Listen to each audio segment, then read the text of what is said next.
Have you ever seen a seemingly routine court case erupt into a jaw-dropping confrontation, one that exposes the hidden biases in the very place meant to uphold fairness? Welcome to Motivation for Success, where we share eye-opening tales that underscore the power of integrity and the invaluable lessons we pick up along the way. If you want more stories that might reshape the way you think, be sure to subscribe so you'll never miss a single life-changing moment. Today's narrative spotlights a court hearing that started with one simple parking ticket, and ended up revealing a deeply flawed system on the verge of transformation. The early sun cast a gentle glow over the skyline of Highmount City. In a cozy but pristine apartment, Elaine Rivers awoke to her 6:30 a.m. alarm. Normally, as a federal prosecutor at the district attorney's office, she appeared in prestigious federal courts. But this morning differed. Rather than heading to her usual place, she had to settle a simple matter in municipal court, a contested parking ticket she believed was incorrectly issued. 35-year-old Elaine, known for her meticulous planning, laid out her documents the night before. She usually donned formal attire, but to handle this minor infraction, she chose a neat navy blue blazer with a white blouse and black pants, professional yet understated. Sipping coffee from a travel mug, she made her way to the parking garage where her sleek sedan waited. Though she'd earned it after a major corruption case, the car often drew surprised stares whenever people saw a young black woman stepping out of such a luxury vehicle.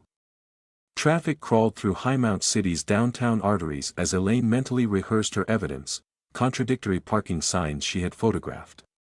She'd planned to be punctual, arriving at 8:30 a.m., finding the right courtroom by 9. But her car's Bluetooth chimed at 8:15, displaying the number of the district attorney himself. Elaine's pulse quickened. A direct call usually meant something important. "Elaine," her boss said over the speakers, "sorry for the early call.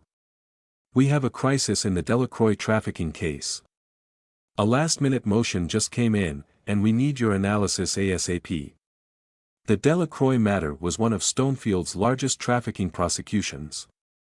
Elaine pulled into a coffee shop lot, connected her laptop to her phone's hotspot, and delved into the motion.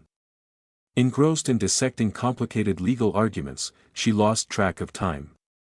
By the moment she wrapped up and reported back, it was already 8:50 a.m., the municipal court was at least 10 minutes away, and parking could be another obstacle. Despite never having been late before, Elaine accepted that duty had called. She was sure the judge would grant her leniency for such an important reason. Little did she realize her slightly tardy entrance would ignite an unstoppable confrontation, one that would test the justice system's commitment to fairness. Elaine dashed from her car at 9:10 a.m., documents in hand, ascending the steps of the municipal building in a hurry. She barely caught her breath before slipping through the wooden doors of Courtroom 1, where Judge Rourke presided. Known for his strict manner and unyielding stance on punctuality, the 62-year-old judge had been on the bench for decades. He believed lateness showed contempt for his courtroom. The room was already bustling. About 24 people waited on benches for minor infractions like traffic citations or parking disputes. At the exact moment Elaine entered, Judge Rourke paused mid-sentence, his gaze snapping to the woman daring to disturb proceedings. "Step forward, whoever just walked in," he barked, his tone clipped. Elaine navigated the narrow aisle and reached the defendant's podium. She stood tall, posture calm despite the tension. She knew she had arrived late, but she also knew she had reasons. Judge Rourke glanced at a printout on his desk. "Name?" "Elaine Rivers, Your Honor," she responded, voice steady. He peered at the schedule, brows pinched. "You were expected at 9. Do you think this court is a casual gathering that runs on your time?" Before Elaine could offer an explanation, the judge continued. "This courtroom demands respect. Tardiness is inexcusable. Perhaps a stiff fine will underscore that." A hush fell. In earlier cases, the judge barely reacted to other late arrivals, specifically some white defendants who'd slipped in a bit past 9. Elaine braced herself, sensing a deeper bias. Judge Rourke's expression hardened. I'm imposing a $500 fine for contempt. A collective intake of breath rippled through the gallery. $500 for late arrival seemed exorbitant, especially compared to how the judge had dismissed tardiness earlier. Elaine, though startled, kept her composure. She'd faced pushback in her legal career, encountering subtle prejudice. But rarely had it been this blatant. He banged his gavel as if to finalize the matter. That should make you reconsider scheduling your personal matters more carefully, he said, voice dripping with condescension. She inhaled slowly, determined not to display anger. She'd handle this as she handled many obstacles, with calm documentation and measured response. Terence Gray, the bailiff, observed from the sidelines. He'd witnessed patterns of disproportionate sanctions in Rourke's courtroom for years. People of color often received heavier fines for lesser infractions. Terence clenched his jaw, powerless to intervene but quietly rooting for Elaine. Judge Rourke moved to the next case, clearly intent on forgetting Elaine's existence. But she wasn't finished. Reaching into a neat leather briefcase, she retrieved a folder containing her credentials. Your Honor, she said, voice amplified by a newfound authority. One moment, please. For the record, I'd like to formally introduce myself. She displayed a badge with a federal seal. I'm an assistant prosecutor at the district attorney's office for this region. Instantly, the mood shifted.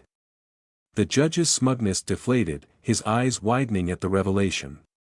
Murmurs swept through the audience. The clerk, Ms. Martinez, momentarily stopped typing.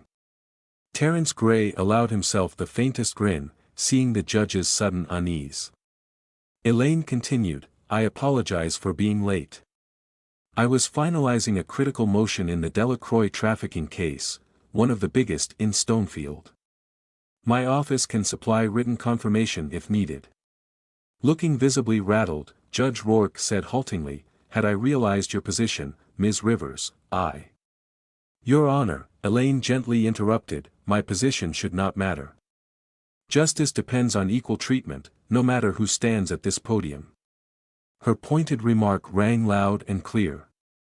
People in the gallery watched with a mix of awe and astonishment. A few realized they, too, had faced disproportionate penalties for minor slip-ups. The judge fumbled with his notes. Ms. Rivers, perhaps we can rectify that $500 fine. I see no reason to enforce it under these circumstances. I appreciate the gesture, Your Honor, Elaine replied, but I insist on paying it.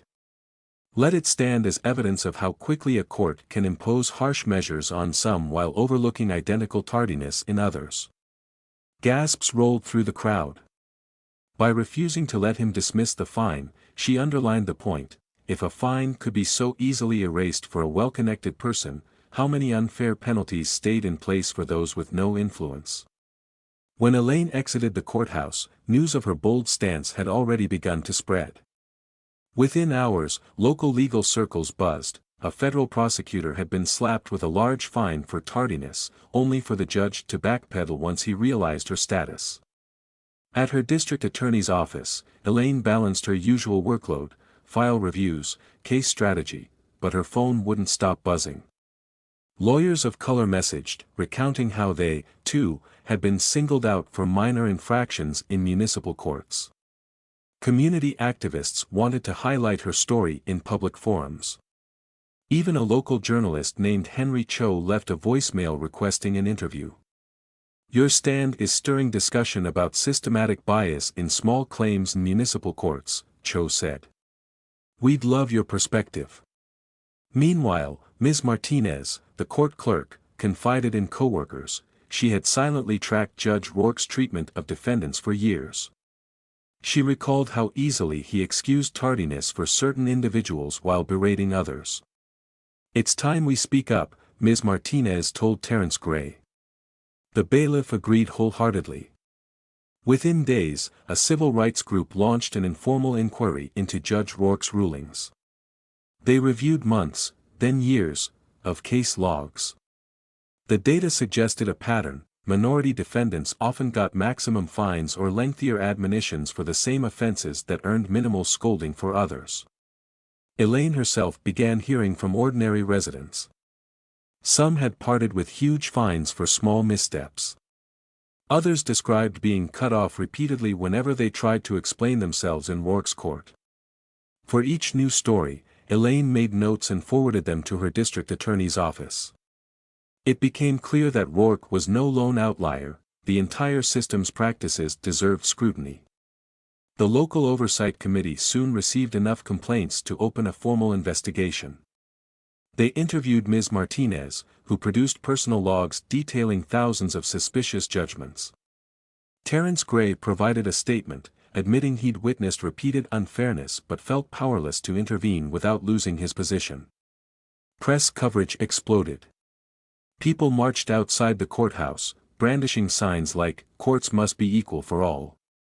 On social media, hashtags referencing judicial bias garnered thousands of shares.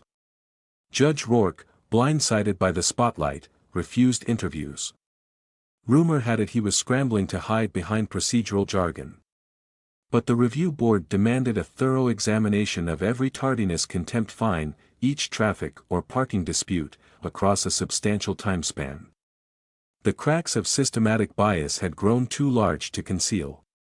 2 weeks in, the review board discovered not only Rourke's questionable pattern but also similar disparities in certain neighboring jurisdictions. This wasn't just about one judge, it was about an ingrained approach that favored some while penalizing others severely. Joel Davis, one of Elaine's colleagues at the DA's office, was amazed. "Your decision to stand your ground," he said to Elaine, "opened the floodgates for every silent complaint to finally be heard." She nodded, recognizing that sometimes, highlighting one small injustice can catalyze major reforms. The board urged new policies. Mandatory bias training for all judges and courtroom staff. Uniform guidelines on tardiness penalties and other minor infractions. Public reporting of fines to spot disparities quickly. Regular oversight by a neutral commission. Elaine supported these changes wholeheartedly. She recognized that her influence derived from her position. A less privileged defendant might have left the courtroom that day burdened by an unjust fine, with no recourse. By the third week, the board ordered Judge Rourke to attend a hearing on his conduct. Ms. Martinez testified, producing meticulously kept notes showing how the judge excused tardiness for certain groups while punishing others. Terence Gray corroborated her statements, citing examples of extreme fines that seemed racially or socially motivated. In the hearing, Judge Rourke appeared contrite. "I never intended to discriminate," he insisted. "I only wanted to preserve order." But the compiled evidence left little doubt. He faced a stark choice: resign or endure a drawn-out process that could result in removal and potential legal consequences.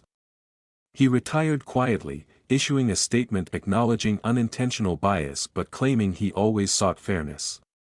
Many took his words with skepticism.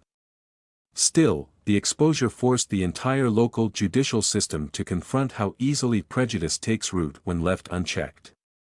In a surprising twist, after his resignation, Judge Rourke chose not to vanish. He approached the new Oversight Commission, offering to speak at mandatory training sessions. "I truly didn't see how I'd singled out certain defendants," he admitted at one seminar. "If my errors can help others do better, I'm willing to discuss them." Elaine Rivers sat at the back of that training session, astonished to see the judge who once belittled her now championing improvements. He explained how small everyday assumptions can balloon into serious injustices. Some participants were moved by his honesty, though they also recognized the damage done. For Elaine, the scene felt surreal. The very figure who tried to shame her had, in his downfall, become a voice for introspection. After 2 months, the region's municipal courts unveiled sweeping changes. Judges had to follow consistent guidelines for tardiness fines, with limited discretion. Bailiffs received instruction on how to intervene if they observed discriminatory remarks. Data on sentencing and fines was regularly published, letting the public track any worrisome patterns. Ms. Martinez was promoted to lead a newly formed Fairness Office, overseeing complaint handling and record audits. Terrence Gray headed up bailiff training, reminding recruits that they served not just the judge but also the integrity of the process. Meanwhile, Elaine kept up her routine at the DA's office, prepping major cases, negotiating pleas, cross-examining witnesses. On her office wall hung a framed copy of her $500 receipt. It symbolized the day she refused to have a quiet fix simply because of her position, thereby prompting real change for those who lacked that advantage. Local media credited Elaine for shining a light on widespread inequalities. She became a speaker at law schools, inspiring future attorneys to remain vigilant in protecting the civil liberties of all. One morning, Elaine received a letter from a young law student who had witnessed the original hearing. The student described how the incident sparked her own desire to focus on civil rights. "You showed us it's possible to fight the system from within," the letter concluded. Elaine felt a lump in her throat, reflecting on how a routine matter of a parking ticket had spiraled into a campaign for justice. Across the city, everyday people now felt more confident voicing concerns about courthouse experiences. Communities formed watch groups to monitor local dockets. Churches and nonprofits organized workshops teaching citizens their rights. Even the district recognized this wave of activism as a sign of renewal rather than rebellion. Exactly 3 months after that pivotal morning, Elaine revisited the municipal court, this time not as a defendant, but as a guest speaker for a special event celebrating the newly implemented equal treatment guidelines. She walked the same corridors where her presence had once been treated like an intrusion. In the main lobby, a simple plaque had been mounted. "Justice must serve every individual, no matter their status or appearance. Let fairness be our guide." At the dedication ceremony, leaders publicly thanked Elaine for her role in prompting reforms. She spoke briefly, urging continued vigilance. "We can't leave fairness to chance. It has to be upheld by transparent rules and by courageous individuals who refuse to ignore injustice. I hope each of you will keep raising your voice." As she stepped outside under the bright midday sun, Elaine couldn't help recalling Judge Rourke's glower and that punitive fine of $500. It was a reminder that everyday injustices, if called out fearlessly, can topple long-standing biases. This story of a minor parking ticket turning into a watershed moment for equal treatment in the justice system reveals the immense influence that a single stand can have. When someone in authority assumes their biases will never see the light of day, it only takes one prepared individual to spark a larger movement. We can all reflect on whether we'd have the courage to confront prejudice under such pressure. Would we pay a fine to keep the record intact, or accept a convenient dismissal? Do we choose silence or become a catalyst for reform? Remember, true justice means respecting everyone, no matter their title or background. When we speak out against unfairness, we don't just change one hearing or one judge's mindset, we pave the way for broader, lasting progress. If this story struck a chord with you, think about moments in your life where you can stand up for fairness and dignity, even in small ways. And if you'd like to hear more accounts of courage and transformation, be sure to subscribe to our channel. We hope you carry the themes of empathy and accountability into your daily decisions. If this story moved you, consider spreading kindness today.